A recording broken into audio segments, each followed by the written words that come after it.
Magazine Pluriel. Juliette Camde.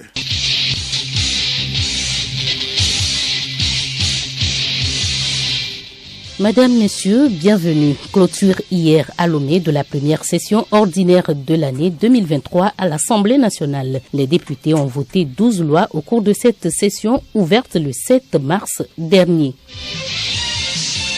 Plus qu'une femme technicienne à Radio Lomé, elles étaient deux. L'une est appelée à jouir de ses droits à la retraite à compter de ce 1er juillet. Son portrait à découvrir.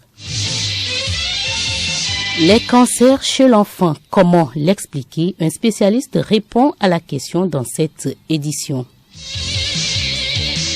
Invité du journal, d'abord Dr Mahamadou Ndjambara, chef du département d'anthropologie à l'université de Lomé, revient sur la place de cette discipline dans la société. Ensuite, Akezo Tededema, prêtre traditionnel Tchodjo, explique certains rites Evala en pays kabyé. Les autres rubriques du journal Magazine Pluriel, les échos du palais, les sports et la revue de presse.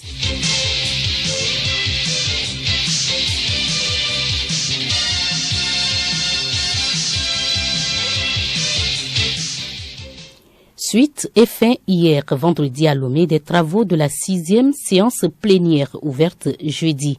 3 activités étaient au menu. Il s'agit des débats d'orientation budgétaire, de la ratification de la loi sur les télécommunications et de la clôture de la première session ordinaire de l'année 2023. Charlotte Ahar. Dans le but de réglementer le secteur des télécommunications et de rendre plus accessibles les nouvelles technologies de l'information, les Nations Unies se sont dotées d'une agence spécialisée. Il s'agit de l'Union internationale des télécommunications UIT. Les États membres sont organisés en groupes régionaux, dont l'Union africaine des télécommunications UAT. Le Togo, pays observateur au sein de l'UAT avant cette ratification, ne pouvait donner son avis dans les décisions essentielles tant au sein de l'UAT que de l'UIT. Cette adhésion au groupe régional lui permettra d'acquérir la qualité de membre entier, d'y exercer son droit de vote et d'influer sur les décisions prises au sein de l'Union. Le Togo pourra en outre solliciter les postes au sein de l'UAT comme de l'UIT et assurer le respect des règles relatives à la diffusion des émissions radiophoniques des autres pays sur le territoire togolais. S'agissant des débats d'orientation budgétaire, les députés ont examiné le document de programmation budgétaire et économique pluriannuel DP-BEP 2024-2026. Selon la réforme de la gestion des finances publiques initiée par les chefs d'État de l'Union économique et monétaire ouest-africaine UEMOA, les Parlements devraient être consultés en amont de l'élaboration du projet de loi initial.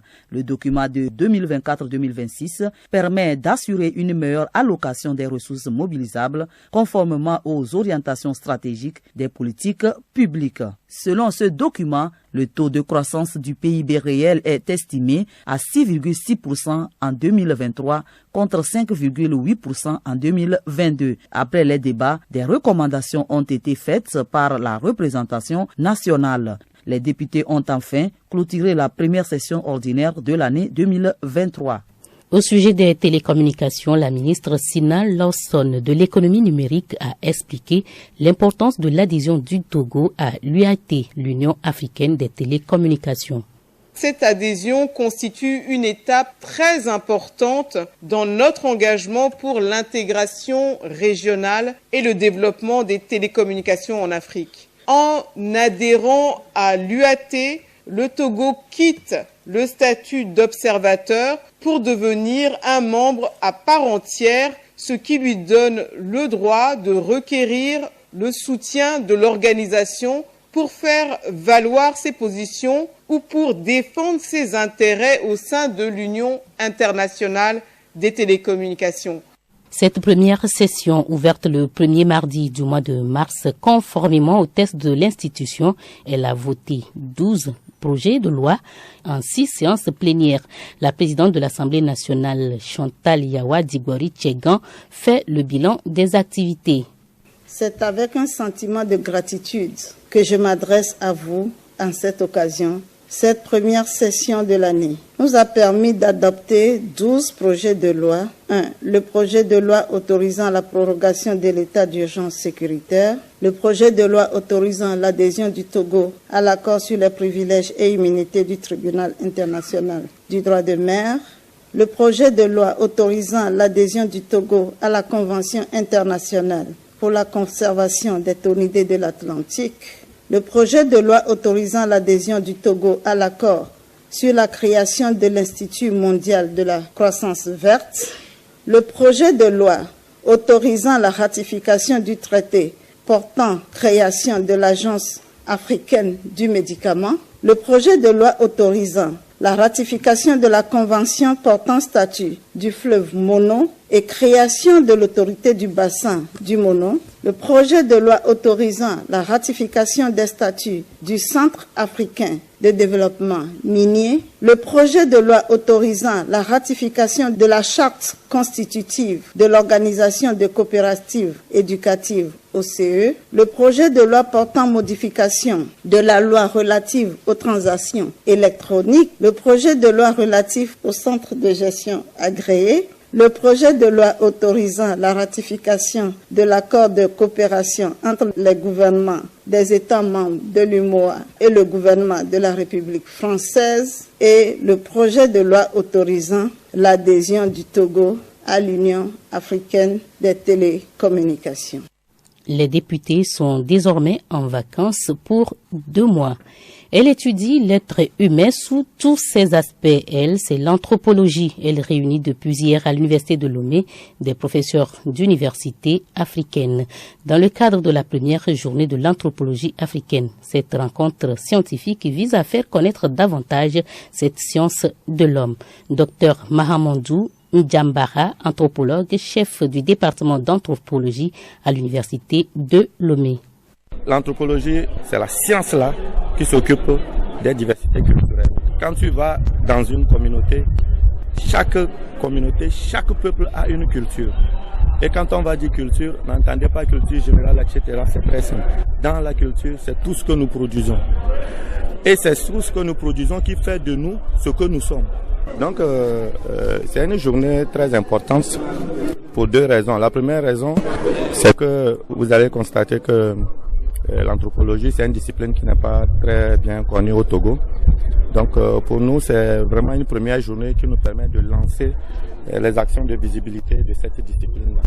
Alors que comme nous sommes dans une société multiculturelle, forcément, on a besoin de l'anthropologie dans notre pays et dans pratiquement tous les pays de l'Afrique pour pouvoir avancer un peu dans le processus de développement. Quand vous prenez le PND, vous prenez la feuille de route, toutes les actions qui sont programmées sont des actions foncièrement culturelles. Donc sans la dimension culturelle, c'est des actions qui ne pourraient pas être menées à bien. Donc c'est une manière pour nous de montrer que cette discipline existe à l'Université de Lomé et qu'il y a même un département qui s'occupe de cette discipline-là. Donc c'est une manière de présenter cette visibilité-là et de mobiliser pratiquement les entreprises, les organisations de développement, le secteur privé, le secteur public aussi, à s'intéresser à l'anthropologie, soit en tant qu'expert, soit en tant qu'employé. Donc les ressources sont là, on a une quinzaine de docteurs qui sont là, il y a des masters qui sont formés, il y a des licenciés aussi qui sont sortis. Donc ils n'attendent que les occasions pour mettre leurs compétences à la disposition des entreprises et des infrastructures. La science anthropologique est-elle au rendez-vous pour accompagner le processus du développement durable? En tout cas, nous allons retrouver plus amplement en invité Dr Mahamadou Njambara. Il est chef de département d'anthropologie à l'Université de Lomé. Les coopératives partenaires pour un développement durable accéléré, c'est le thème retenu ce samedi 1er juillet, journée internationale des coopératives. Cette célébration 29e des Nations Unies et 101e des coopératives internationales est dénommée GOOPS-D. Elle vise à faire connaître ces organisations et promouvoir les idées du mouvement en matière de solidarité internationale. Elles sont nombreuses au Togo. Nous allons découvrir le COFTRAPAT, une coopérative des transformatrices et productrices agricoles du Togo. C'est avec Odette Pira. COFTRAPAT est un groupe de femmes productrices et transformatrices de plusieurs produits agricoles. Ati Achabetré est la présidente de l'Union des coopératives transformatrices d'Assoli. Elle nous présente sa coopérative. COFTRAPAT a 25 membres dans son sein.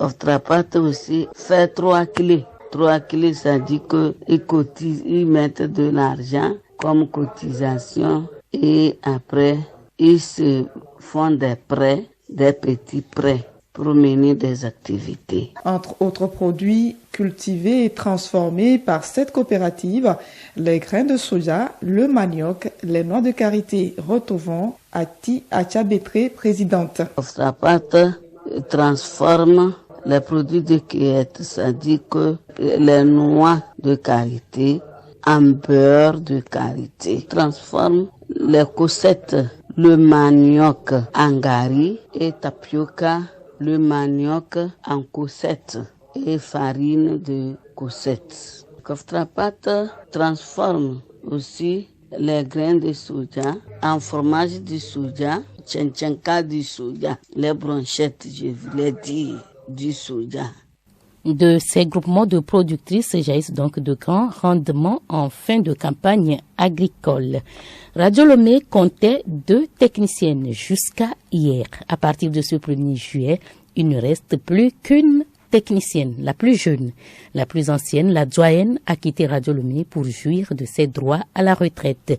De qui s'agit-il? Dans quelle ambiance a-t-elle travaillé à Radio Lomé? Nabara Nafara Noudar nous le montre.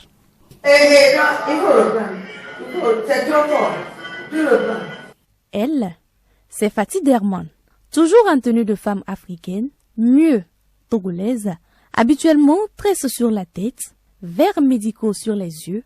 Ses doigts sont familiers aux consoles de Radio Lomé. Ajuster les paramètres pour avoir de bons sons, elle est technicienne. Tête baissée, les yeux fixés sur le clavier, elle n'a pas perdu les habitudes de secrétaire qui l'ont fait recruter à la radio. Main gauche sur la consolette, elle enregistre et sauvegarde une voix.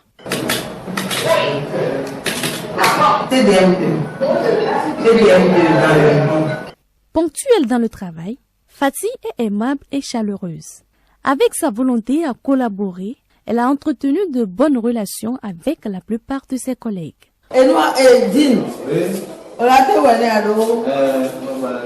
Vous êtes allé au nord? Oui, au nord, j'étais à Accra.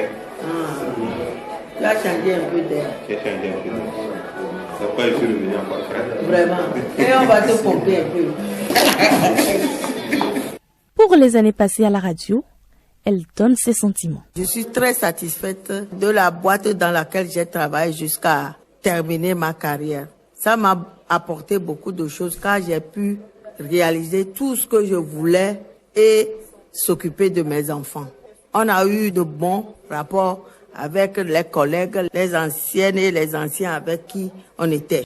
Suivant son expérience depuis le début de sa carrière, la technicienne porte une appréciation sur le début du travail et la fin.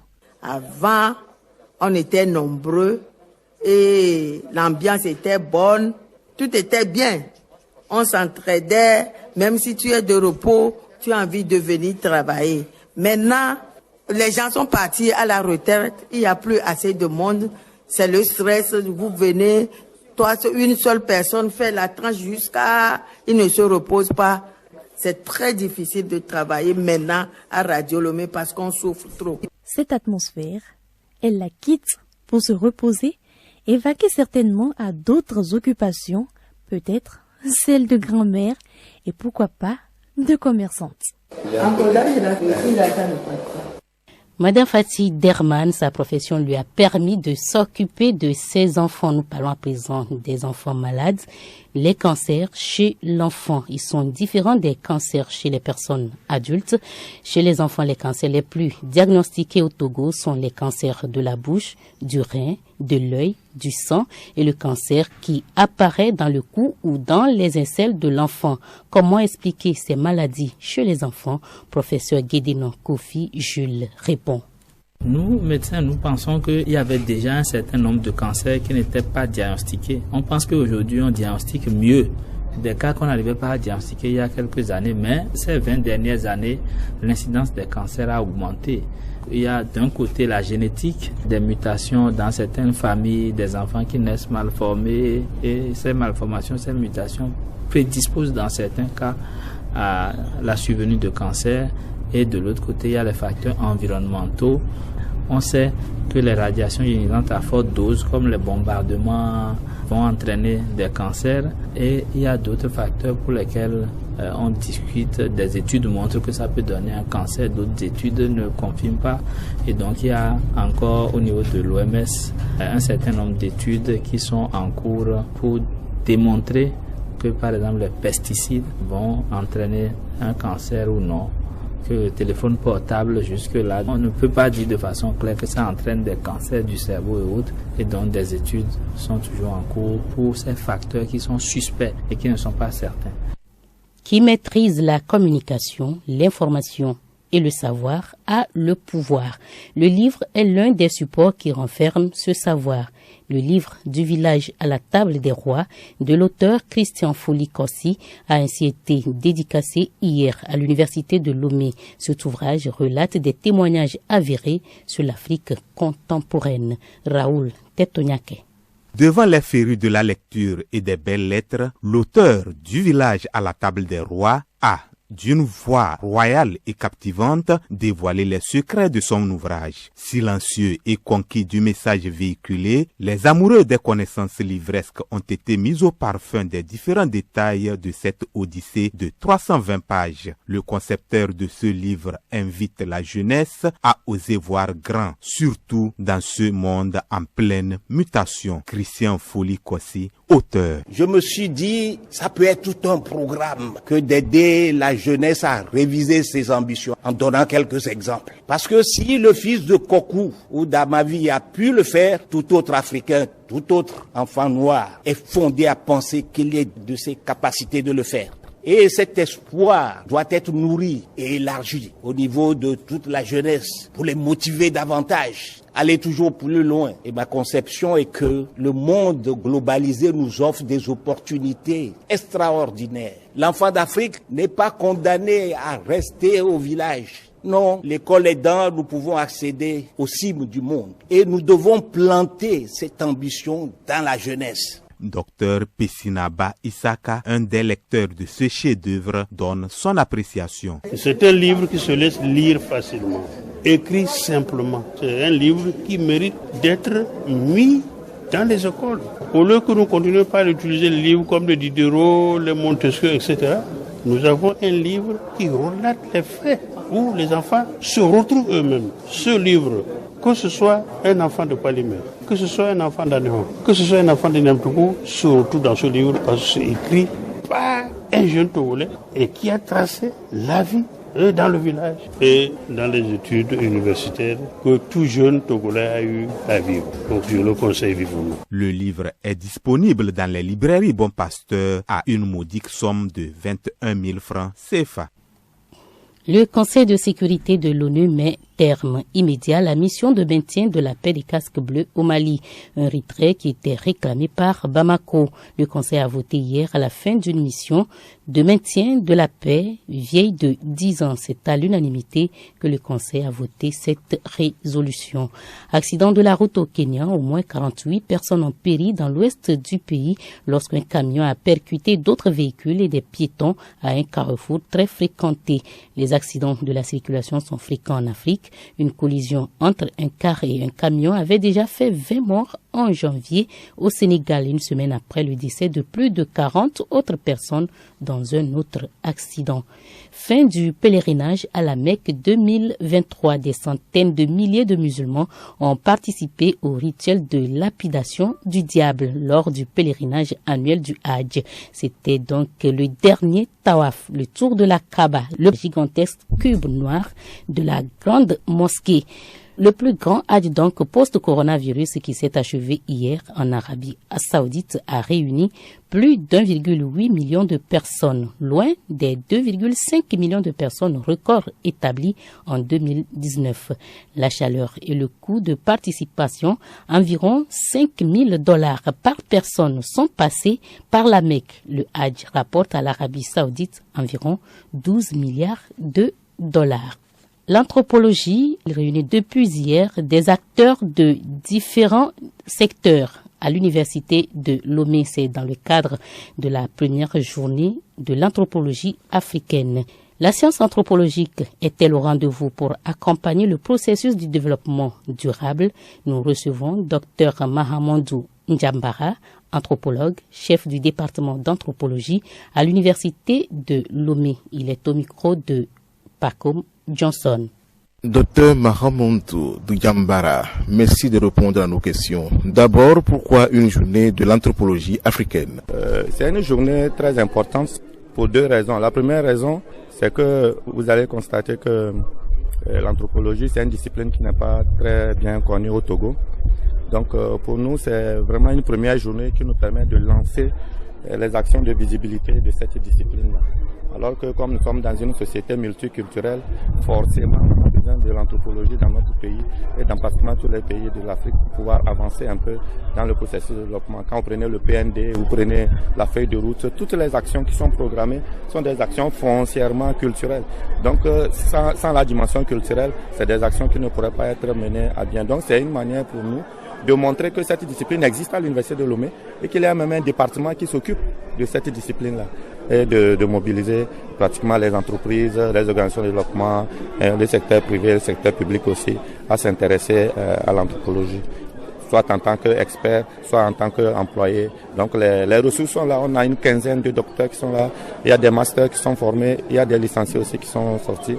Donc ils n'attendent que les occasions pour mettre leurs compétences à la disposition des entreprises et des infrastructures. Que comprendre de l'anthropologie en tant que discipline? La spécificité de l'anthropologie, c'est l'approche qualitative. Généralement, lorsque on veut programmer un développement, on pense en termes de quantité. On ne pense pas en termes de qualité. Un exemple terre à terre, on est ici à l'Institut Confucius. Si on veut construire ce bâtiment et qu'on demande de faire une étude, on va faire l'étude en pensant au nombre de personnes qui peuvent fréquenter ce bâtiment, vous voyez. Mais quand on va faire les statistiques, on va trouver peut-être que 90% de ceux qui vont fréquenter ce bâtiment sont par exemple des personnes qui n'ont pas de handicap. Vous voyez? Donc du coup, si les handicapés représentent 0,1%, on va les ignorer. Mais nous, dans l'approche qualitative, au contraire, ce n'est pas la récurrence, c'est-à-dire ce n'est pas la répétition de l'événement qui est importante, mais c'est l'occurrence.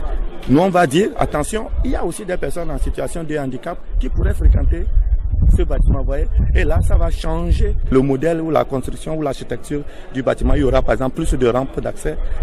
Au niveau du podium, par exemple, vous voyez que c'est des marches. Mais s'il y a une personne en situation de handicap aujourd'hui, est-ce qu'elle pourrait monter sur le podium facilement? Donc c'est juste un exemple dans notre contexte qui nous permet de voir effectivement la contribution de l'anthropologie dans tout le processus. C'est toujours s'occuper de la dimension humaine de la chose. Même dans les banques, on a besoin de l'anthropologie, puisque lorsque les banques accordent des crédits aux gens, qui suit ce que les gens font de leur crédit. Alors que si une banque avait à son sein, dans son équipe technique, un anthropologue, lui, son travail sera, en tant que chargé d'études, d'aller sur le terrain, de vivre au quotidien avec ceux qui ont bénéficié du crédit et de suivre l'itinéraire d'usage de ce crédit-là. Ouais. Et ça fait que ça donne plus de crédit à la cellule qui s'occupe de l'octroi ou en tout cas de l'identification ou de la définition des termes de crédit, à améliorer et à innover au sein de la banque. Et maintenant, à l'intérieur même de la banque, un anthropologue aussi important parce que lui, il est habitué à observer et il a déjà un bagage de connaissances sur comment est-ce que les structures fonctionnent. Et prenez par exemple juste la dénomination. Lorsqu'on appelle guichetier, vous pensez qu'il serait content? Il va préférer agent de banque ou banquier. Voilà, donc même l'identité qu'on octroie au métier compte beaucoup pour la motivation de l'individu. Et ça, c'est l'approche qualitative qui peut effectivement regarder tous ces aspects-là. Donc l'anthropologie, c'est la science-là qui s'occupe des diversités culturelles. C'est-à-dire que quand tu vas dans une communauté, chaque peuple a une culture. Et quand on va dire culture, n'entendez pas culture générale, etc. C'est très simple. Dans la culture, c'est tout ce que nous produisons. Et c'est tout ce que nous produisons qui fait de nous ce que nous sommes. Je prends un exemple très simple. Vous ne pouvez pas vous mettre en maillot de bain pour venir ici. Pourquoi? Parce que la culture dans laquelle nous sommes, ne serait-ce qu'à l'université ici, ne vous permet pas de venir en maillot de bain pour suivre une journée scientifique. Donc ça veut dire que c'est la culture qui produit ces normes-là et ces règles-là. Maintenant, pour comprendre comment vous êtes habillé ainsi, il faut quelqu'un qui comprenne ces normes et ces règles-là. Il faut quelqu'un qui comprenne ces valeurs pour éviter donc de ce qu'on va appeler les jugements de valeur. Donc l'anthropologie permet, à force de vivre au quotidien avec les peuples, de définir et de mieux comprendre toutes ces valeurs-là et tous ces traits culturels dans une approche comparative. Ce qui est sale par exemple pour vous n'est pas sale pour moi. Mais si vous faites un projet de latrine et que vous allez dans une société où les gens, pour eux, faire ce que vous savez à la maison est considéré comme sale, ils ne vont pas accepter ce projet-là. En tout cas, ils peuvent accepter le bâtiment, mais ils ne vont pas fréquenter les latrines. Parce que pour eux, on ne fait pas ça à la maison. Même si c'est en dur, ils ne vont pas les fréquenter. Donc il y a beaucoup comme ça de ratés par rapport au programme que l'anthropologie, dans son approche qualitative, permet beaucoup plus de surmonter que les approches quantitatives. Vous venez de définir l'anthropologie. A-t-elle un avenir? Ne risque-t-elle pas de disparaître? C'est pas faux. Les disciplines qui vont disparaître sont là. Mais pas justement l'anthropologie. Au contraire, avec l'intelligence artificielle, maintenant il va falloir réfléchir sur comment est-ce que l'homme va vivre avec les robots. Et ça, c'est l'anthropologie. Quelle est la relation que tu entretiens avec les objets qui t'entourent? Et ça, il faut vivre avec les personnes chez eux à la maison pour pouvoir comprendre ça, pour pouvoir comprendre comment ils vivent et ils interagissent avec le robot. Un robot qui te dit je t'aime, tu lui dis quoi en retour? Je sais pas, mais en tant qu'anthropologue, moi je viendrai voir. Je viendrai voir comment est-ce qu'au jour le jour, vous vivez avec les robots, etc. Je donne souvent l'exemple aussi des entreprises qui distribuent par exemple, les frigos. Prenons le frigo, je donne un exemple comme ça. Mais si vous avez un anthropologue qui vous conseille, il va vous poser 2-3 questions en réfléchissant. Pour vous, le frigo au Togo, ici, ça reste dans quelle pièce? C'est au salon. D'accord? En tant qu'anthropologue vivant au quotidien avec les gens, je sais que le frigo, pour la plupart, c'est au salon. Et si tu dis salon, parce que tu as chambre salon. Si tu as pièce, ça reste où? Maintenant, il y en a, et ce n'est ni chambre salon, ni pièce, mais c'est une villa, ça reste où? À la cuisine. D'accord? Mais pour la plupart, ici au Togo, le frigo va rester où? Au salon. Bien, maintenant, le distributeur de frigo, qui aura l'intelligence, s'il a fait appel justement à l'anthropologue qui lui aurait parlé de ça, lui va se dire, mais tiens, dans ce cas, il faut que je commande des frigos qui sont jolis à voir, puisque le frigo devient un meuble. Si c'est mis au salon, il ne va pas mettre n'importe quel frigo. C'est pourquoi vous allez remarquer que les gens, ils achètent photo, ils collent au frigo qu'il a au salon, parce que ce n'est pas joli. Donc, il fait des autocollants, il met des trucs de Jésus aussi, s'il est croyant, etc., etc. Donc, imaginez-vous un distributeur qui passe une commande rien que pour des frigos décorés, par exemple. Il va vendre mieux que celui qui envoie des frigos très simples. Les menuisiers, vous allez remarquer qu'arrivé à un moment donné, les menuisiers fabriquent pratiquement le même type de lit. Mais s'il suivait un peu une formation en anthropologie, dans sa démarche, qui est de vivre au quotidien avec tes clients, voyez, tu sauras ce que font tes clients sur leur lit la nuit. Vous allez voir qu'actuellement, avec le téléphone portable, ils ont déjà imaginé des petites tablettes derrière les oreillers, par exemple, pour déposer le téléphone portable. Mais les gens, après, qu'est-ce qu'ils font? Ils sont obligés de se lever, aller charger le téléphone. Donc, des fois, tu vois, ça les embête, ils laissent Mais si quelqu'un, un menuisier, après avoir observé tout ça, parce que c'est ça, observer, s'il observe tout ça, il se dit, mais attends, est-ce que je ne peux pas créer un lit où il y aura en même temps un port pour recharger le téléphone? Il va vendre à fond la caisse. Donc, le truc, l'anthropologie va vous permettre d'apprendre à observer. Et quand je dis observer, ce n'est pas voir, puisque tout le monde voit, mais tout le monde ne regarde pas. Il faut regarder. Donc, regarder, c'est se poser des questions. C'est pour ça que nous, on est dans cette approche-là que nous, on va appeler l'approche qualitative, parce qu'on ne va pas vous poser 2-3 questions, faire un pourcentage et dire, voilà, oui, vous avez accepté de m'interviewer. Non. Parmi ceux qui ont accepté de m'interviewer, il faut que je vois, est-ce qu'il y a quelqu'un qui ne voulait pas? S'il ne voulait pas, pourquoi? Et c'est ça qui, moi, m'intéresse. Celui qui ne voulait pas là, pourquoi il ne voulait pas? Et à partir de là, on est plus proche du vrai que de dire, ouais, il y avait 10 journalistes et que sur les 10, 9 m'ont interviewé, donc c'est bon. Non. Moi, je préfère écouter maintenant celui qui n'a pas fait l'interview. Et c'est ça qui permet de diversifier les occurrences. Oui. Le taux de chômage est élevé dans les rangs des anthropologues. Quels sont alors les débouchés pour un anthropologue? Actuellement, on a plus de 15 docteurs. Les masters aussi, des centaines. Au niveau des licences, ils sont pleins. Et on attend que les occasions pour, effectivement, c'est un peu l'objet aussi de cette journée, convaincre les entrepreneurs et tous les métiers, tous les secteurs qui sont arrivés, de faire appel aux anthropologues et aussi de les essayer, ne serait-ce qu'en stage. Ils vont voir la différence. Vous allez voir qu'effectivement, l'homme est foncièrement culturel. Tout ce que nous faisons, c'est déterminé par la culture dans laquelle on vit. Vous savez, il y a une question au Togo, on pose toujours cette question-là. Dès que vous croisez quelqu'un, même s'il ne vous la pose pas directement, quand vous allez vous séparer, il va poser ça sur lui avec qui tu étais. C'est quoi cette question? Et il vient d'où? C'est la question des identités ethniques, non? Il va dire qu'il est Mina, ou bien il est Kotokoli, ou bien il est Kabié. En anthropologie, nous, on va questionner ces identités-là aussi. Ça veut dire quoi, être Mina? Comment tu sais que tu es Mina? Comment tu sais que tu es Kabié? Comment tu sais que tu es Kotokoli? Donc la question des identités aussi est interrogée dans l'approche anthropologique, puisque c'est cette culture-là, cette identité dont tu parles, elle est construite. Ce n'est pas naturel, on a l'impression que c'est naturel. Mais en fait, c'est pas naturel. Tu es devenu Mina. Parce qu'à ta naissance, c'est quelqu'un qui t'a montré quelqu'un et il t'a dit, ça c'est papa. En entreprise, dans les organisations de développement, ça, il y en a plein. Et je vous dis, même dans les cabinets d'avocats, d'accord? Prenez par exemple un client qui vient se plaindre auprès d'un avocat.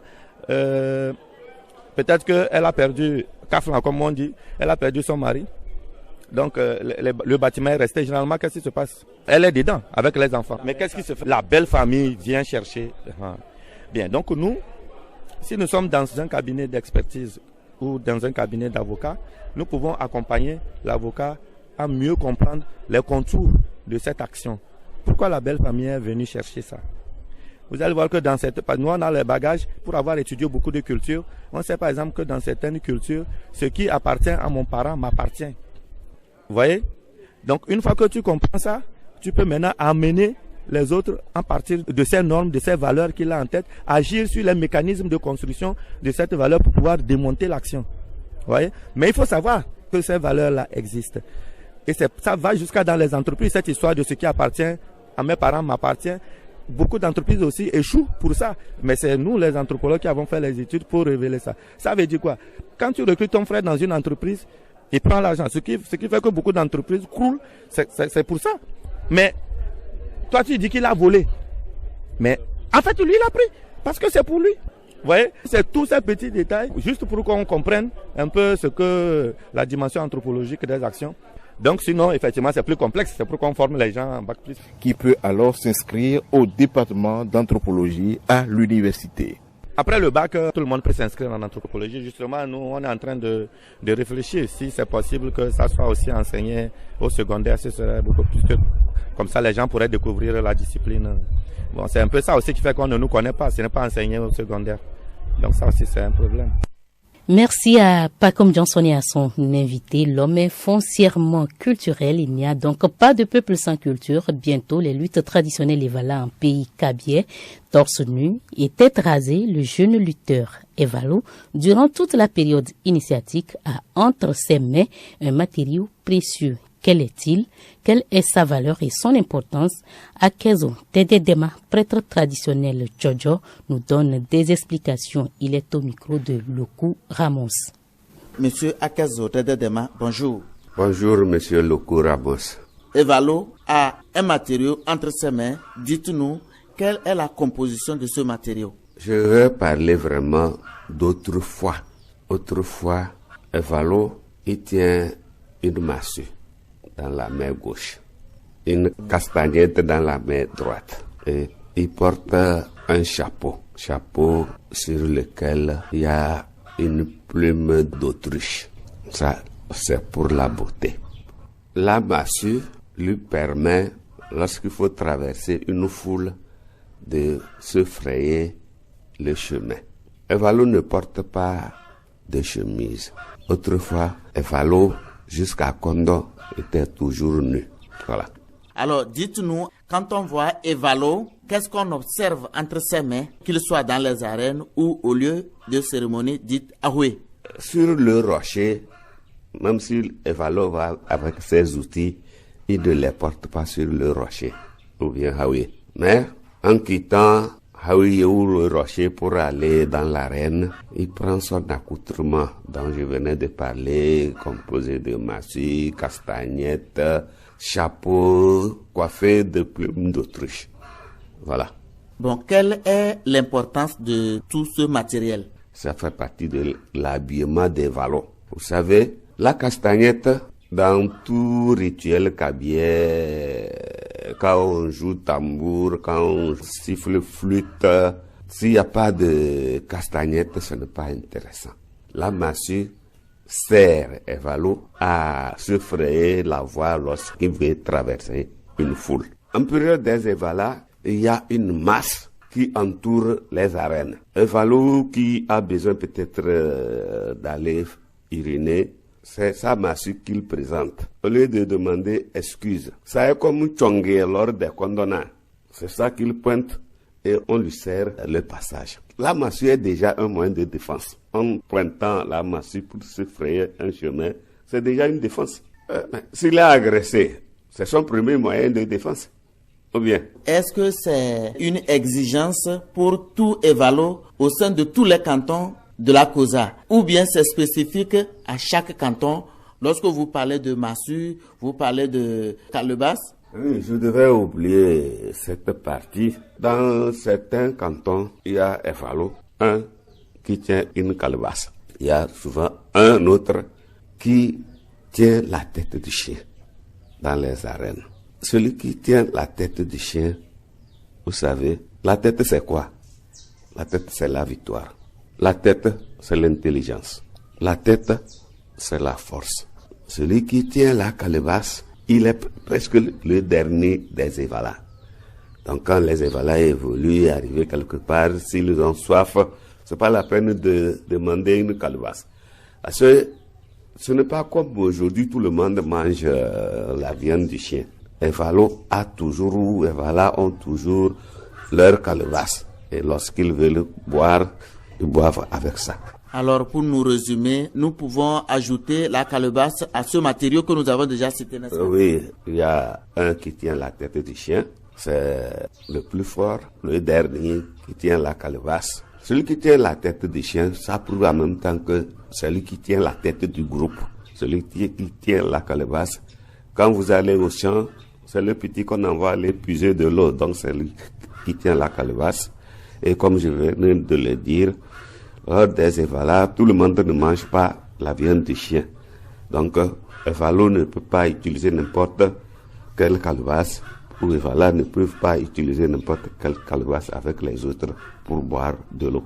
Bon, les gens ne savent pas pourquoi quelqu'un tient la tête du chien et pourquoi un autre tient la calebasse. Et ceci ne se fait pas remarquer dans tous les cantons. Dans certains cantons, ils tiennent compte de ça depuis l'origine des Evalas jusqu'à ce jour.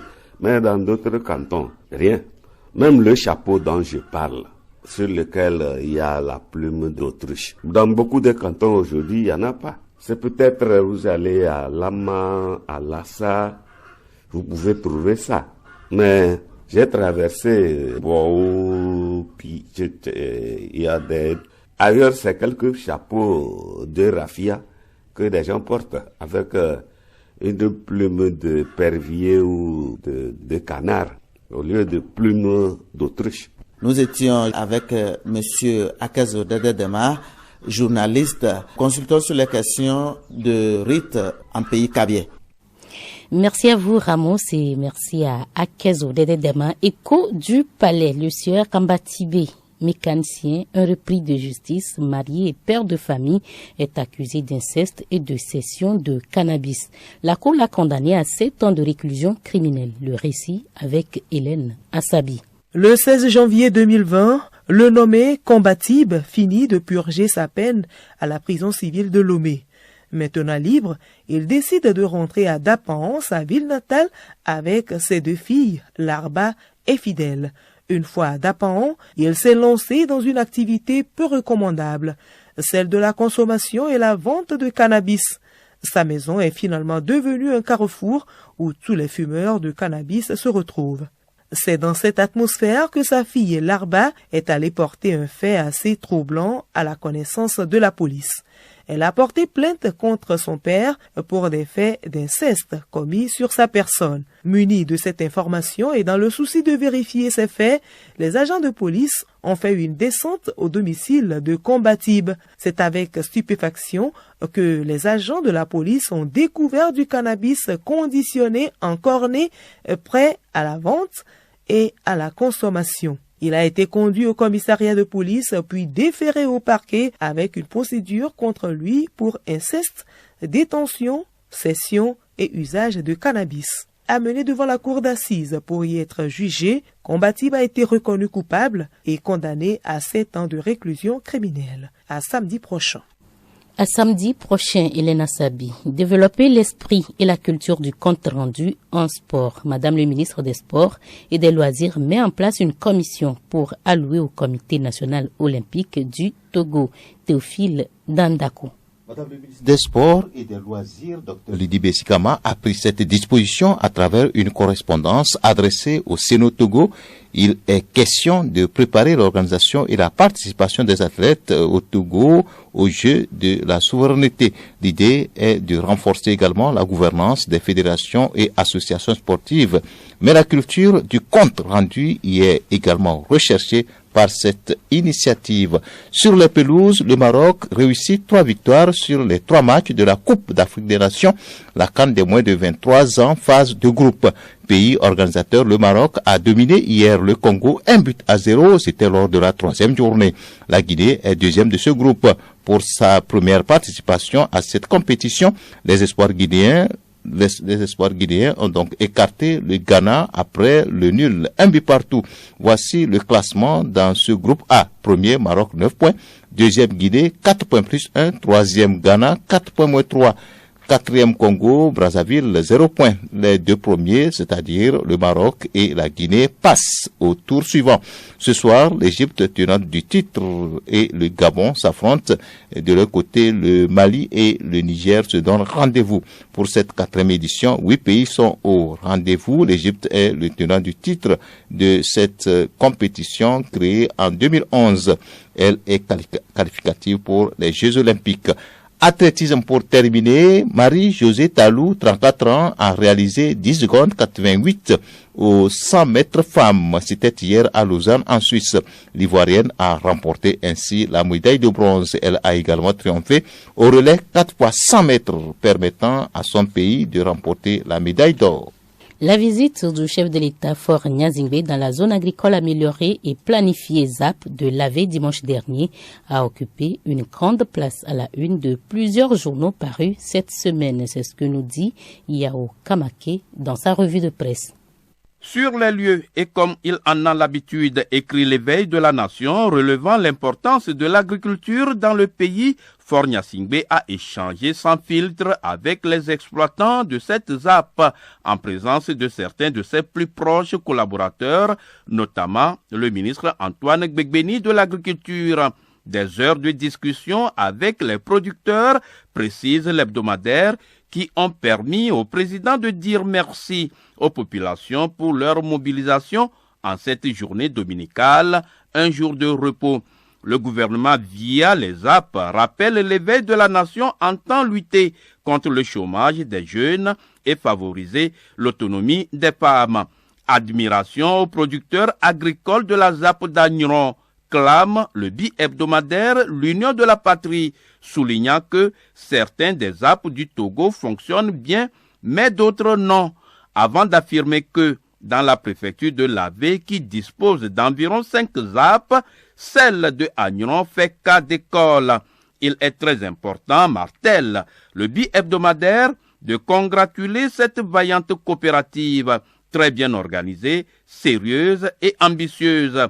Parlant de la taille de la surface cultivée où il est difficile de savoir toutes les cultures cachées derrière, l'Union pour la Patrie souligne que c'est à l'arrivée de Faure Gnassingbé qui touchait et remerciait les producteurs pour leur bravoure, leur exploit, que des paniers de produits sont étalés pour montrer les récoltes faites ou à venir. Au journal d'ajouter que ce moment restera à jamais inoubliable pour ces producteurs qui ont eu à toucher et à converser directement avec le chef de l'État, ce qui fait aussi titrer l'hebdomadaire Le Magna Libéré à sa une, échange francs et sincères avec les producteurs sur les APP à Agnon, en mettant en relief l'une des doléances des populations, l'élargissement des APP et l'aménagement des pistes. Un geste de reconnaissance et d'encouragement du chef de l'État vis-à-vis des producteurs de la préfecture de l'Avé, que le journal Ouara Les Vainqueurs résume à son titre à la une. Fort-Gnassingbé célèbre le modèle de Agnon. Autre sujet dans les colonnes des journaux cette semaine, c'est avec le journal bimensuel sportif L'équipe qui revient sur l'élimination des éperviers dans la course à la CAN 2023. Avec une analyse dans sa rubrique débordement, le confrère s'interroge sur la suite à donner à cette élimination en tirant la conclusion selon laquelle le vin est tiré, il faut sans doute le boire en restant éveillé et vigilant pour ne pas s'enivrer. Le moins qu'on puisse exiger, poursuit le confrère, c'est que Paulo Duarte se montre réaliste et évite de s'amuser avec la sélection. Le journal recommande au coach d'améliorer son management et de ne jamais oublier qu'en toute chose, il faut considérer la fin, en attirant son attention sur les supporters qui n'ont que faire de la fanfaronnade et du bring-bring, mais n'attendent que du concret. Un autre bimensuel dans cette revue de presse, c'est La Gazelle qui martèle à sa une prolifération des chansons et films aux paroles et actes obscènes. Le gouvernement sonne la fin de la récréation, tout en saluant la mise en place d'un comité de surveillance et de censure des œuvres artistiques.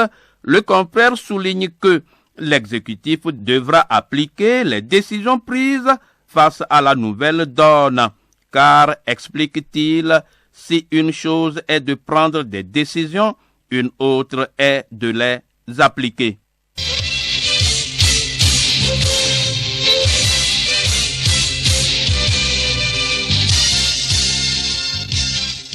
Pluriel, le magazine hebdomadaire de Radio Lomé. Le journal s'achève. Retenez que l'Assemblée nationale a clôturé hier sa première session ordinaire de l'année 2023.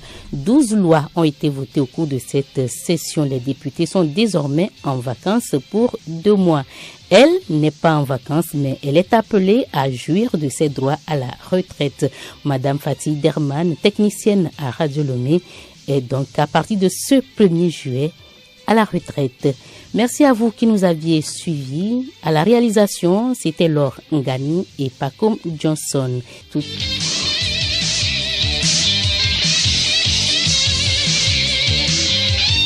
Écoutez Radio Lomé sur le web sur le www.radiolomé.tg.